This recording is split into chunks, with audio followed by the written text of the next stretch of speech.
écouter. Il s'agit de bien écouter, bien entendre, mettre la parole de Dieu en pratique et nous enseigner le double commandement de l'amour, aimer Dieu et aimer son prochain.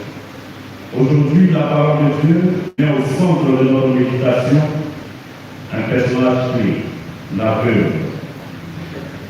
Et qu'est-ce qu'une veuve? D'abord, il s'agit d'une personne fragile, largement dépréciée dans le monde masculin juif à l'époque. Une veuve, elle est privée de la protection de son mari, son père de veuve. Elle n'a pratiquement pas de ressources propres, parce qu'à l'époque, c'était les hommes qui fournissaient ce qu'il fallait. C'est pourquoi Marc, et comme la première lecture, insiste sur le caractère de la veuve, pour montrer véritablement qu'il s'agit de quelqu'un qui n'a pas grand-chose. Le lieu où les choses se passent avec le Christ, nous sommes dans le temple. Et le temple, c'est le lieu du culte public. C'est le lieu des pèlerinages. C'est aussi le lieu de la dispute entre les rabbins, entre les maîtres. On se rappelle de cette dispute entre Jésus et les rabbins de son époque. Donc Jésus est assis dans le temple. Et l'évangile de Marc nous présente Jésus comme étant quelqu'un qui enseigne. Donc quel est l'enseignement que Jésus va montrer aujourd'hui? D'abord, il va rappeler le lieu où nous sommes, l'importance de ce lieu.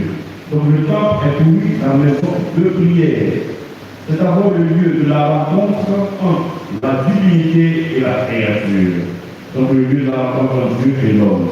Ce n'est pas le lieu de venir se montrer, se démontrer, montrer sa puissance. Vous voyez la leçon que le Christ est en train de nous donner. Nous devons nous inviter donc à être des hommes simples. À travers donc la page de l'Évangile, Jésus nous enseigne en réalité ce que c'est que la paix au monde. Une monde qui est due à la générosité et à l'amour. L'Évangile nous présente donc un épisode émouvant, le geste d'une veuve, très court, qui met dans le trésor du temple deux témoins, tout ce qu'elle a à vivre. Alors, il y a donc un contraste.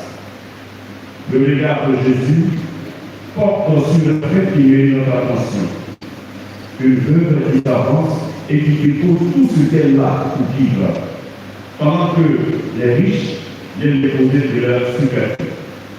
Soit en passant une petite anecdote que j'avais déjà racontée, mais que je précise.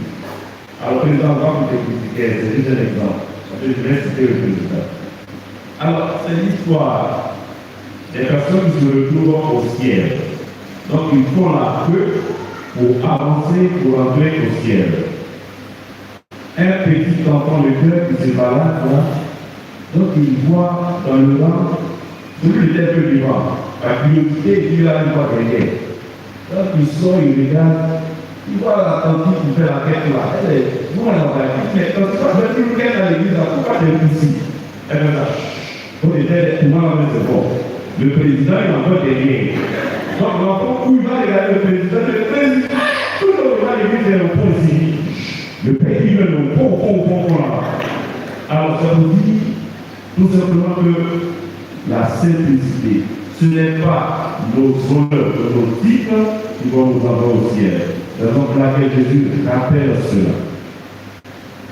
Jésus va prendre l'occasion de ce fameux geste-là, de la veuve, pour montrer effectivement qu'elle donne tout ce qu'elle a fait, sa petite monnaie. Alors aussi insignifiante qu'elle soit, elle va devenir ce qu'on appelle désormais le vol de la veuve. Parce qu'elle a donné, non pas son superflu, mais ce qu'elle a. Autrement dit, elle s'est donnée tout entière.